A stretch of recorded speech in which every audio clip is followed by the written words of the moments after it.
Unless governor, inspector, visitor, this map becomes their window, and these windows that shut upon their lives like catacombs break open till they break the town and show the children to green fields and make their world run azure on gold sands and let their tongues run naked into books, the white and green leaves open, history there whose language is the sun.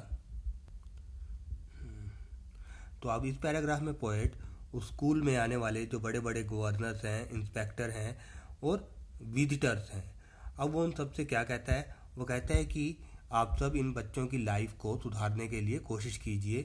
इन बच्चों को यहाँ पे slum area से निकालने के लिए आप अपना योगदान दीजिए, उनकी हेल्प कीजिए ताकि उनको भी एक अच्छी लाइफ दी जा सके। ये देखिए यहाँ पर, unless governor, inspector, visitor, this map becomes their window.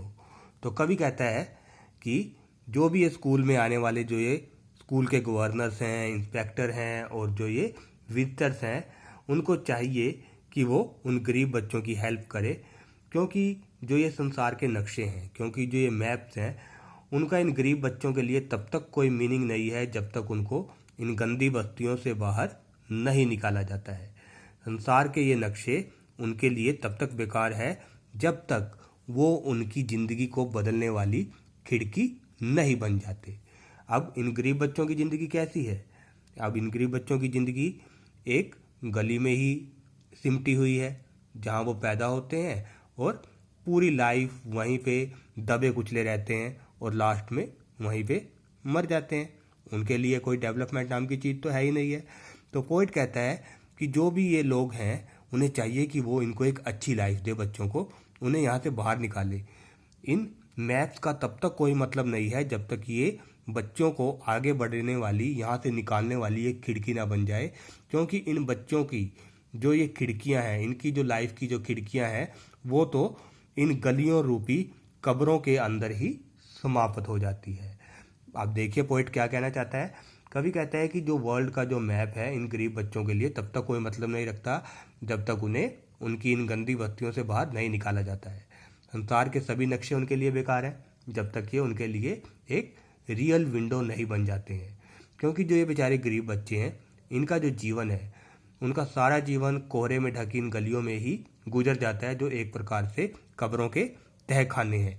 यहाँ पे एक वर्ड आया है कैटाकॉम्ब। कैटाकॉम्ब मतलब कब्रों का तहखाना। तो अब वो उनसे क्या कहता है? अब वो उनसे रिक्वेस्ट करता है, गवर्नर से, इंस्पेक्टर से और सभी लोगों से, कि वो इन खिड़कियों को तोड़ दें और इन बच्चों को शहर से बाहर जाने दें। Break open till they break open till they break the town and show the children to green fields and make their world run azure on gold sand. Azure means नीला। तो पोइट उन सबसे रिक्वेस्ट करता है, कहता है कि आप इन सब खिड़कियों को तोड़ दीजिए और इन बच्चों को शहर से बाहर जाने दीजिए। इन बच्चों को बाहर की हवा में सांस लेने दीजिए, जहाँ वे हरे भरे खेतों को देख सकें, जहाँ से वे make their world run azure on gold sand, जहाँ पर वे नीले आकाश के नीचे सुनहरी रेत के ऊपर खेल सकें।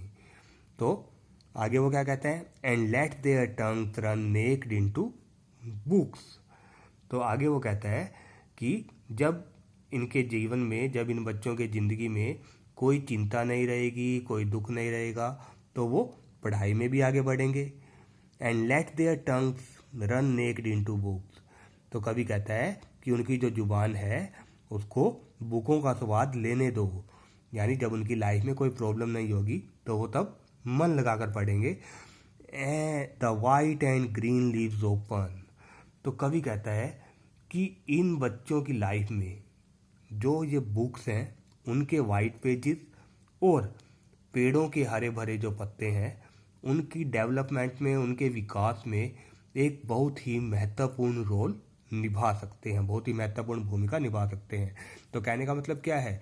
यदि इन बच्चों को रहने के लिए एक हेल्दी एनवायरनमेंट मिले, अच्छी जगह मिले और एक पढ़ने के अच्छे अवसर मिले, तो ये बाकी बच्चों से भी compete कर सकते हैं, उनसे भी आगे निकल सकते हैं। History their whose language is the sun. तो पोइट कहता है कि इतिहास उन्हीं लोगों का बनता है, उन्हीं देशों का बनता है जिनकी भाषा सूर्य की तरह स्वतंत्र होती है। अर्थात कवि क्या कहना चाहता है इन वर्ड्स के द्वारा? उसने एक मैसेज दिया है कि वो देश कभी भी तरक्की नहीं कर सकता जिसके बच्चे जो हैं हमेशा एक दुखी जिंदगी जीते हो। तो पोइट कहता है कि इतिहास हमेशा ऐसे राष्ट्रों का ही होता है जहाँ पे जो बच्चे हैं एक प्रसन्नतापूर्ण जीवन व्यतीत करें, जहाँ पे वो उन सभी सुखों को भोग सकें जो इस संसार में उन्हें उपलब्ध हो सकते हैं। तो आज हमारी ये तो आज जो पोइट ने इस पोएम के अंदर जो भी कंसेप्ट बताए हैं, आज हमने उन सबको पढ़ लिया है और हमारी ये पोएम कंप्लीट हो गई है। Thank you.